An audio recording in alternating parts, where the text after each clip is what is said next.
నీ పేరేంటమ్మా? నేను ఉండగానే నువ్వు కళ్ళతో బెదిరించి వచ్చావు అంటే అమ్మ నీ ధైర్యాన్ని మెచ్చుకోవాలి.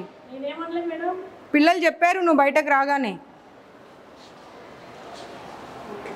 అంటే నువ్వు వెనకాల ఏం చేస్తున్నావు అనేది ఇంకా మాకు అర్థమవుతా ఉంది.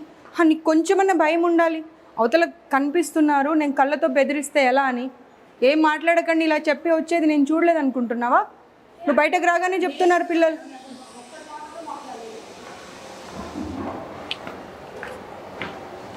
ఒక్కరన్నా కనీసం క్వాలిఫైడ్ స్టాఫ్ ఉన్నారమ్మా? ఏ హాస్టల్కి వెళ్ళని ఒక్కరు కూడా క్వాలిఫైడ్ స్టాఫ్ కూడా లేరు కనీసం.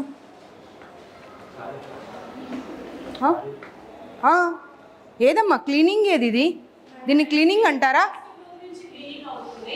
అదే ఇవే రీజన్స్ చెప్తూ ఉండండి.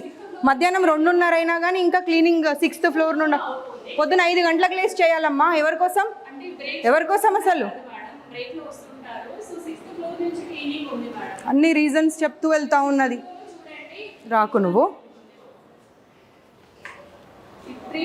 సాంబార్ పడబోసింది అన్నీ చెప్పారమ్మా, అన్నీ చెప్పారు. నా కార్ చూడగానే గబగబా వెళ్ళి సాంబార్ పడబోసేవారంట. మీరు ప్లీజ్ డోంట్ లై.